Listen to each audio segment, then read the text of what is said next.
Hai guys, assalamualaikum warahmatullahi wabarakatuh. Terima kasih sudah klik video ini. Oke guys, sesuai judul, kali ini aku bakal menceritakan tentang asal-usul hantu falak yang sebenarnya. Bagi kalian yang pencinta film horor, pastinya tidak akan asing lagi mendengar kata hantu falak ini. Karena kisah ini diangkat ke layar lebar pada tahun 2016 yang berjudul The Conjuring 2. Di cerita film The Conjuring 2, hantu falak ini mewujudkan sebagai seorang biarawati. Nah, karena film tersebut sukses menarik perhatian penonton, sehingga dibuatkan lagi sebuah film yang berjudul The Nun dan diperankan oleh Bonnie Aarons. Di film The Nun tersebut menceritakan tentang kisah mula mengapa falak ini mengambil wujud biarawati dan meneror sebuah biara terpencil di Rumania.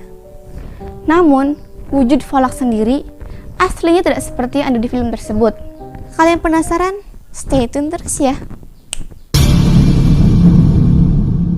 Berdasarkan sebuah kitab pada abad ke-17 yang bertajuk The Laser Key of Solomon, terdapat sosok falak yang sering disebut sebagai Great President of Hell atau Presiden Agung Neraka. Jika dibandingkan dengan sosoknya di film The Conjuring 2, falak sesungguhnya sangat berbeda. Ada dua versi cerita, namun keduanya hampir sama. Yang pertama adalah secara umum. Di dunia iblis, falak digambarkan sangat menyeramkan. Dalam kitab tersebut, falak digambarkan sedang mengendarai naga berkepala dua dan memerintah 30 setan. Falak berwajah seperti anak kecil dan mempunyai sayap. Jauh lebih menakutkan daripada seorang biarawati dengan cat mayat yang terlihat di The Conjuring 2. Kemudian menurut sumber lain, sebuah kitab kuno menggambarkan falak sebagai seorang komandan lebih dari 30 pasukan setan. Dan tentu saja adalah salah satu entitas yang tidak ingin diganggu. Siapa saja yang memanggilnya, falak akan memberikan kekayaan atau justru sebaliknya dengan mengutuknya dengan ular yang dia pegang. Falak atau Falu adalah pemimpin yang kuat dan agung.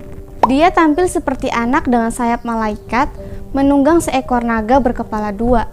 Tugasnya adalah memberi jawaban di mana harta yang dicari tersembunyi. Kemampuan falak yang tidak hanya dapat menerbangkan Lego atau membuat salib di dinding terbalik, namun iblis ini juga mampu membuat hal-hal mengerikan lainnya. Bahkan di kehidupan nyata selama ini, falak masih dipanggil oleh orang-orang penganut ilmu sihir untuk mencari jawaban atas sesuatu hal. Mungkin dari kalian timbul pertanyaan, loh kenapa bisa sosok yang asli jauh berbeda dengan di film? Nah, jadi awalnya sutradara film ini kebingungan untuk menggambarkan sosok falak itu seperti apa.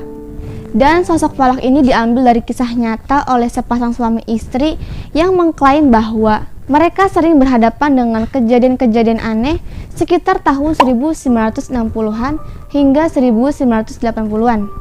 Mereka mengaku sering dibuntuti oleh sosok bertudung yang menakutkan. Nah, kemudian sutradara film tersebut menggabungkan sifat iblis falak yang ada di buku Laser Key of Solomon tadi dengan sosok makhluk yang mengganggu pasangan suami istri tersebut. Dan lahirlah sosok falak dalam wujud biarawati. Jadi falak ini bukan hantu, tapi iblis. Dalam film tersebut menceritakan pada saat tengah malam di gereja pedalaman di Rumania pada tahun 1992, dengan langkah terburu-buru, dua biarawati dilanda kepanikan menuju sebuah pintu ruangan keramat. Pintu tersebut bertuliskan seperti ini, yang berarti Tuhan berakhir di sini. Jadi itu penanda bahwa di balik pintu itu adalah tempat di mana doa-doa Tuhan tidak akan mempan terhadap satu zat yang menyeramkan di dalamnya. Walaupun ketakutan, namun dua biarawati itu tetap membukanya.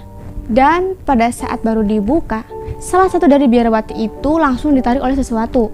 Biarawati satunya yang bernama Suster Victoria langsung melarikan diri. Dan karena tidak ingin dimasuki oleh falak, akhirnya Suster Victoria itu memutuskan untuk mengakhiri hidupnya dengan cara gantung diri, yaitu melompat dari jendela. Jasadnya tetap tergantung di sana. Dan kemudian, jasad Suster Victoria ditemukan oleh Francie. Dia adalah seorang pemuda desa yang sering mengantar bahan makanan ke gereja tersebut.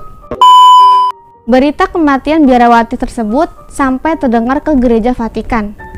Karena menganggap ada yang ganjil dalam kematian itu, petinggi Vatikan langsung mengirim Pastor Buke dan calon biarawati yang belum mengambil sumpahnya yang bernama Suster Irene ke tempat kejadian perkara untuk menyelidiki, dengan Franci sebagai pemandu jalan. Pada saat di sana, Burke dan Suster Irene langsung merasakan banyak keganjilan dan aura tidak menyenangkan di gereja tersebut. Banyak kejadian-kejadian mistis yang terus menghampiri mereka bertiga, dan mereka akhirnya menyimpulkan siapa Falak sebenarnya. Arwah biarawati yang meninggal misterius itu menunjukkan bahwa sosok Falak yang sering muncul tengah malam di lorong-lorong gereja merupakan jelmaan iblis yang sengaja menampakkan sosoknya menyerupai biarawati. Falak sering menghantui orang-orang dengan cara muncul tiba-tiba, melayang, mencekik, hingga satu persatu biarawati tewas. Falak sering muncul di ruangan keramat di bawah tanah puri. Namun, tidak lama kemudian, puri itu diserbu oleh pasukan Vatikan. Sementara, si Falak dikirim kembali ke neraka dengan relik berisi darah Yesus Kristus. Namun, pada saat Perang Dunia II, Falak kembali muncul gara-gara ruang bawah tanahnya dihancurkan oleh bombardir udara. Dengan darah Yesus Kristus itulah, Suster Irene membinasakan Falak. Si Falak ini meleleh atau hangus terbakar setelah disembur darah Yesus oleh Suster Irene. Oke guys, itu dia cerita dari asal-usul Falak. Mohon maaf kalau aku menceritakannya kurang paham atau ada yang salah. Aku mohon maaf karena aku bukan orang Kristen dan aku nggak nonton filmnya juga. Aku ambil ceritanya dari internet. Ya, hitung-hitung menambah wawasan aku dan kalian yang nonton juga kan. Atau kalian yang udah nonton filmnya dan tahu lebih banyak ceritanya, boleh banget komen di bawah. Oke, segitu aja dari aku. Please like, subscribe, comment, and share video ini ke semua teman-teman kalian. Dan jangan lupa tekan tombol notifikasinya supaya kalian tahu kalau aku upload video baru. Sampai jumpa di next video guys, bye-bye.